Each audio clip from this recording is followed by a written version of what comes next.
Hello बच्चों, चलिए प्रश्न को पढ़ते हैं। रासायनिक अभिक्रियाएं ए से बी हमें प्राप्त है में निकाय साम्यावस्था में कहलाता है। आपको विकल्प दिए हुए हैं। विकल्प ए है ए का 50% बी में परिवर्तित होता है। विकल्प बी है ए पूर्णतः बी में परिवर्तित होता है। विकल्प सी है ए का केवल 10% बी में परिवर्तित होता है। और विकल्प डी है दोनों ओर ए से बी तथा बी से ए में परिवर्तन बराबर होता है। तो आइए बच्चों, मुख्य अवधारणा को समझते हुए हम इस प्रश्न को हल करते हैं तथा विस्तार पूर्वक इस प्रश्न के संदर्भ में चर्चा करते हुए सही विकल्प का चुनाव करते हैं। तो सामान्य रूप से इस प्रश्न को हल करने के लिए सबसे पहले हम एक उदाहरण पर चर्चा करते हैं। ए जिसका जो है ये अभिक्रिया करता है बी के साथ और यहाँ हमें प्राप्त हो रहा है उत्पाद के रूप में सी प्लस डी। चूंकि ये जो है आर एफ है अग्र अभिक्रिया की दर और ये जो है आर बी अर्थात पश्च अभिक्रिया की दर। तो यहाँ आर एफ अर्थात अग्र अभिक्रिया की दर का समीकरण होगा के एफ अर्थात ये जो है अग्र अभिक्रिया के लिए साम्य स्थिरांक है।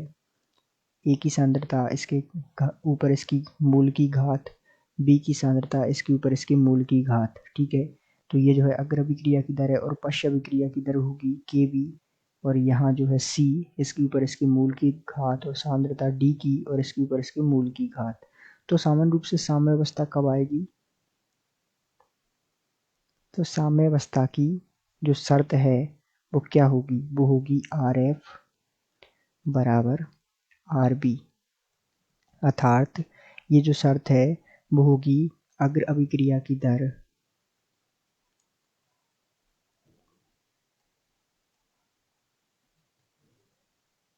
बराबर होनी चाहिए, जिसे हम कह रहे हैं आर एफ पश्च अभिक्रिया की दर के।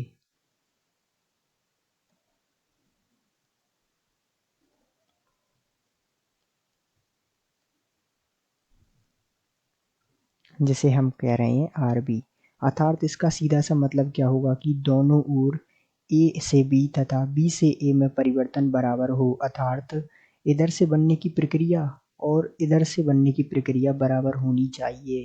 तो इसका मतलब क्या हो जाएगा? यहाँ पर हम देखेंगे कि जो हमें